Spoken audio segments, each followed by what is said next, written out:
Today we will solve second numerical with complex poles. Okay, so this is numerical based on the root locus. Look at the question. The open loop transfer function of a system g of s h of s is given as k upon s plus 2 plus 2j s plus 2 minus 2j. So you can see here complex conjugate poles are there. Okay, in previous numerical we have taken all real poles, so there also 3 poles are there, but all 3 poles are real poles. Okay, in this numerical 3 poles are there, but out of 3 1 is real and 2 are complex conjugate. Okay, so see step number 1. In this numerical we need to calculate, we need to draw root locus and we need to comment on the stability. Okay, so start with step number 1. First of all, calculate number of poles and zeros. So see here, number of poles is equal to 3, m is equal to 0 as 0 is not there. Okay, so number of root locus, that is called as total number of root locus, it will be 3 because we know that n is greater than m. Whichever is greater, that will be the number of root locus. So number of root locus terminating at infinity. Again I told you that root locus will start with pole and terminate at 0, and if 0 is not there, it will terminate at infinity. So here also zeros are not there, so all 3 root locus will terminate at infinity. So root locus terminating at infinity, it will be 3. Okay, now next step number 2, region on root locus, that is real axis loci. I told you that this is required for showing the breakaway point, valid breakaway point, and for checking whether root locus is passing through this region or not. Okay, so see here what I did, I have located the poles on S domain. So first pole is at S is equal to 0, and here complex conjugate pair is there. So see minus 2 plus 2j, so this will be point minus 2 plus 2j. Okay, so this is point minus 2 plus 2j and this is point minus 2 minus 2j. You can see here. So 2 poles are there, and we know that for calculation of region on root locus, that is real axis loci. So we will consider only real axis. Okay, so see I will consider only one pole is there. Okay, from 0 to infinity, minus infinity, only one pole is there. Okay, so suppose I am considering the point in between 0 to minus infinity. So how many poles are there on right hand side of that point?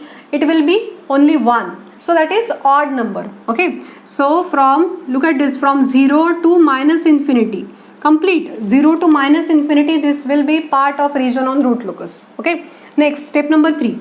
In previous example I told you that if you know the number of asymptotes, then you can directly write the angle of asymptote. It will be always fixed depending on this value, whether it is 1, 2, 3 or 4. Okay, so this step is exactly same as that of the previous numerical.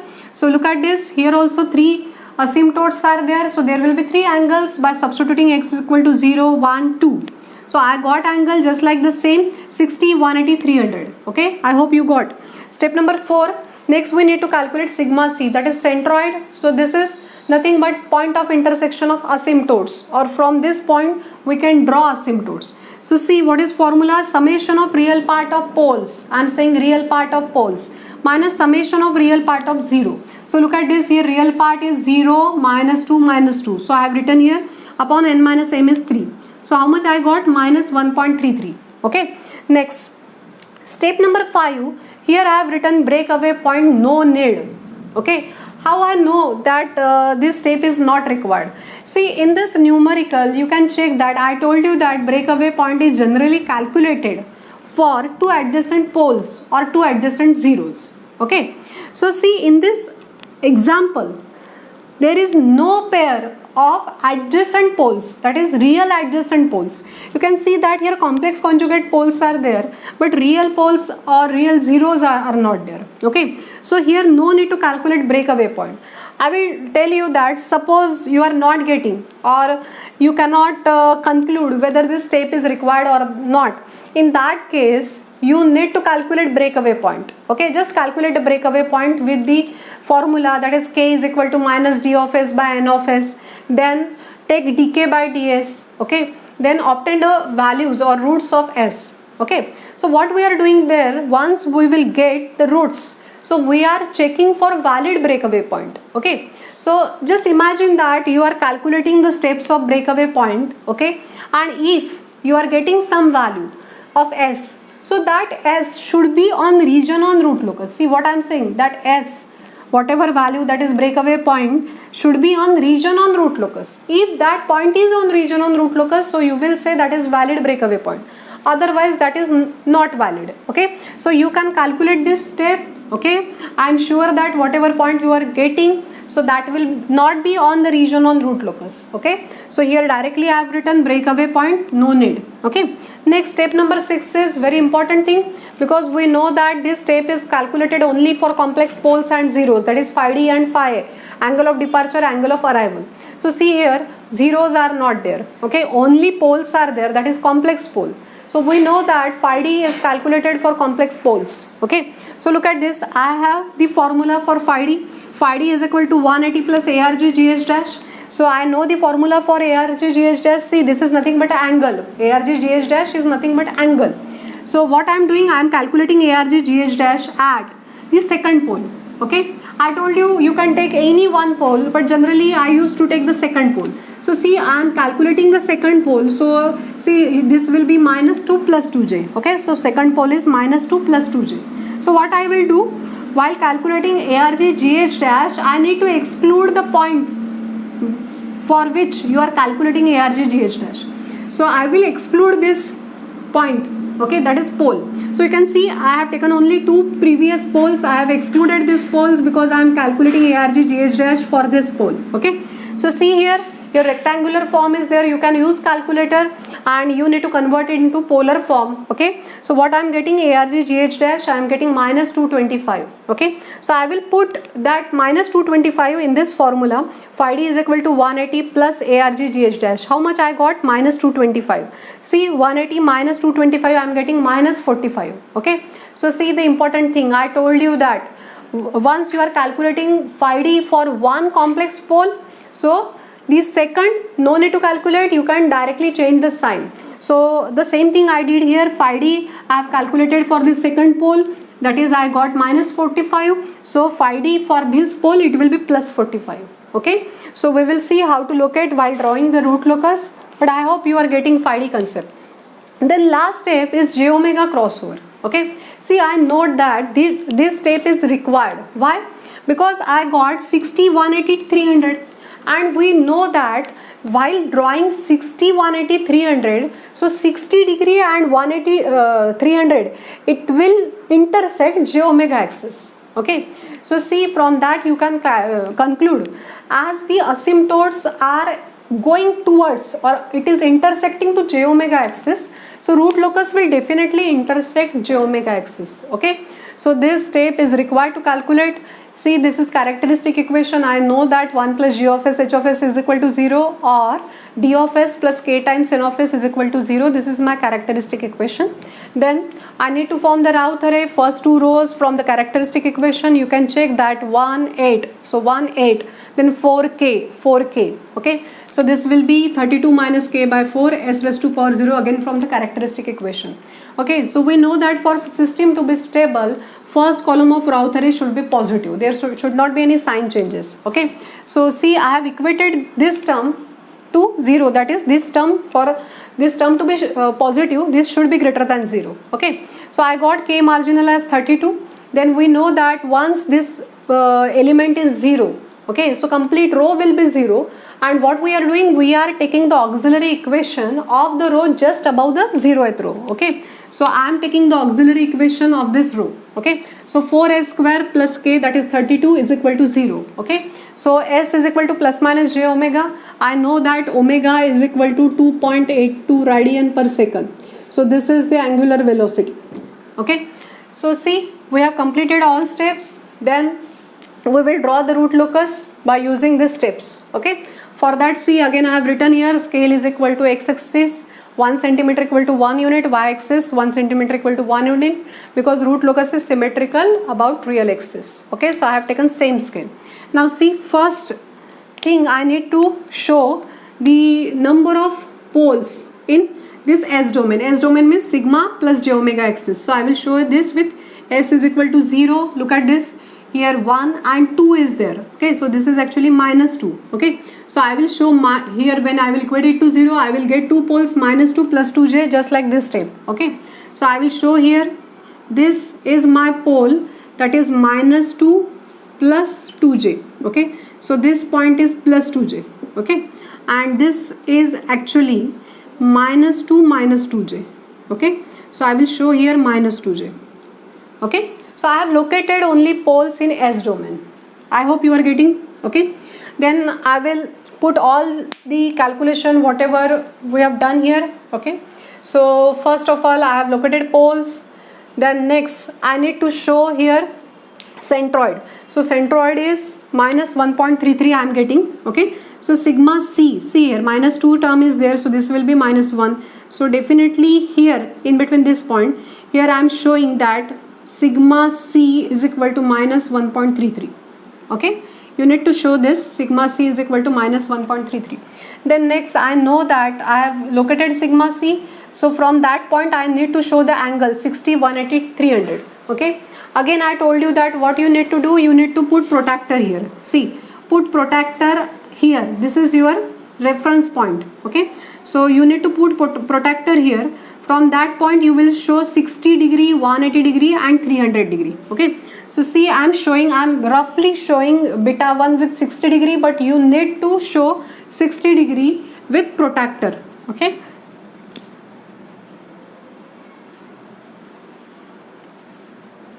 so suppose beta 1 is equal to 60 degree. Okay, and this next is actually my beta 2, that is 180 degree. Okay, and third one I am showing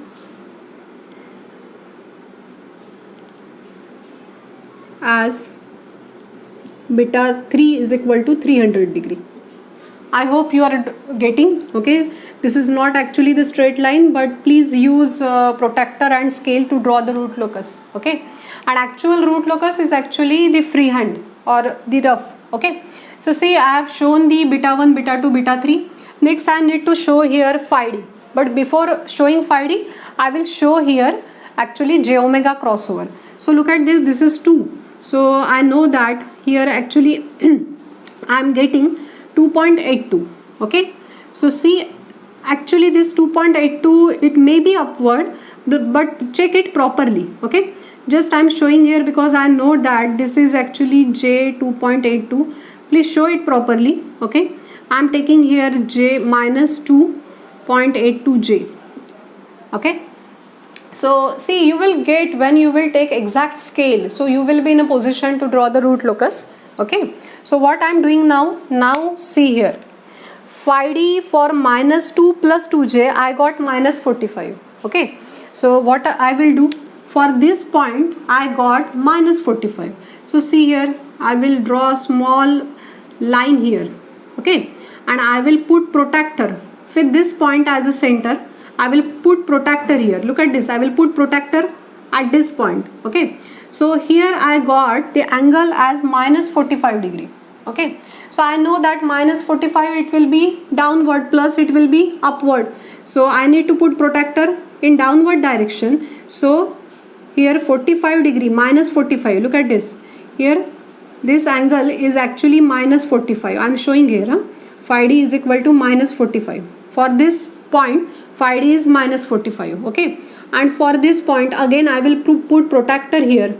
Okay, I will put protractor here at this point, and here I am getting plus 45. You can see phi d for second point minus 2 plus 2j I got plus 45.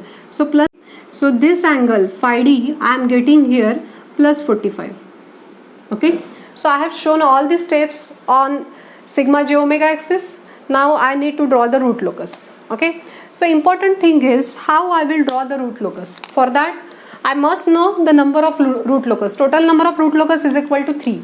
Okay, and I told you that root locus will start from pole and it will terminate at infinity as 0 is not there. So you can see here first pole is there. Okay, so root locus will start with the pole, and these are the complex conjugate poles. Okay, for that phi d is shown. Actually phi d will give you the direction.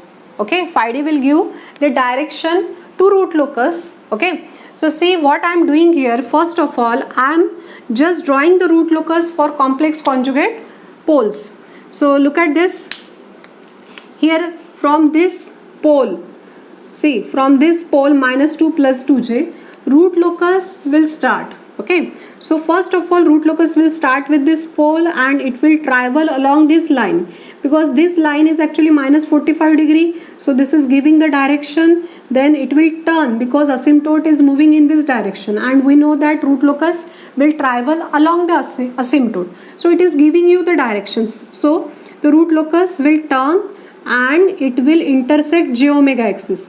See, this is a point of intersection plus 2.82j. Okay, this point is calculated at k marginal is equal to 32. Here also we have calculated this second point, k marginal is equal to 32. Okay, so see, I have shown the root locus. It is actually traveling along the asymptote. This is parallel to j omega, parallel to asymptote. Okay, so see, I have shown root locus number 1. So this is my first root locus. Okay, I hope you are getting. First of all, it is traveling along the phi d line, then it is turning and moving towards the asymptote. So this will be first. Now second root locus will start with this second pole -2 -2j. For that I have this phi d line, that is plus 45 line I am having. So look at this, root locus will start or travel with this line, then it will take turn. Okay, then it will travel along the asymptote and it is intersecting with this j omega crossover. So look at the direction. This is my second root locus. Okay, so I am showing root locus number 2. Okay, so these two are the root locus because these two are the complex conjugate pole. Now third root locus is left. You can see that from this region, you can say that this is a part of region on root locus from 0 to -infinity. This is part of region on root locus, complete region. Okay, so see, here root locus will start with this pole. Root locus will start with this pole and it will terminate at infinity. Okay, so I am showing the third root locus. See, this is my third root locus number 3. Okay, so I hope you are getting root locus 1, root locus 2, root locus 3. Okay, so this is for complex conjugate poles. Thank you, students.